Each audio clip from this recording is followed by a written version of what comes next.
Jang oldidan o'zbek jangchisi braziliyalik raqibi mehmon bo'lgani uchun unga to'n kiygizdi. Ammo braziliyalik face-to-face'da o'zbek jangchisini surib yuborib, nohurmatlik qildi. Akbarjon esa uni bu ishi uchun jazosini berishini qo'li bilan ishora qilib ko'rsatdi. Mangu ligasining ikkinchi turniri. Shu janggacha 12 rekordi bilan kelgan Akbarjon Islomboyev braziliyalik 16-7 rekordi bilan kelgan tajribali Ermesin Oliveyraga qarshi jangga chiqdi. Jang boshlandi va bo'y jihatdan Akbarjon ancha ustunligi bilinib turardi. Akbarjon birinchi raqamli bo'lib harakat qilib raqibini burchakka qisishga harakat qildi. Raqib esa o'ziga xos harakatlar bilan qochishga urindi va imkon bo'lganda mana bunday fint bilan hujum boshlandi.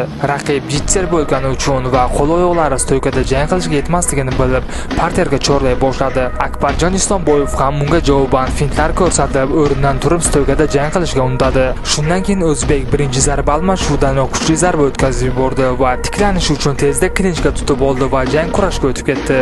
Og'ir o'tgan birinchi raunddan so'ng Islomboyev sabrsizlik bilan ikkinchi raundni kutardi. Ikkinchi raundni ham Akbar o'z hujumi bilan boshladi va ajoyib takedownlar amalga oshirdi. Va raund oxirigacha Akbar raqibini bosma ostida ushlab, o'zini parterdagi darajasini ham ko'rsatib qo'ydi. Uchinchi raund juda olovli boshlandi. Hamyurtimizdan kuchli haqiqiy qabul qilib bo'lgan Oliveyra ozgina o'zini yo'qotgandek bo'ldi.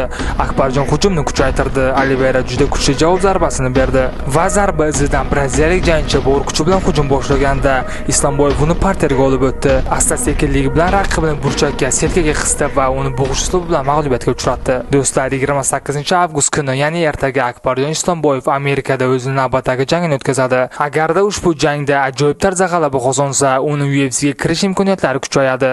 Shu uchun videoga like bosib, hamyurtimizni maksimal darajada qo'llab-quvvatlaymiz.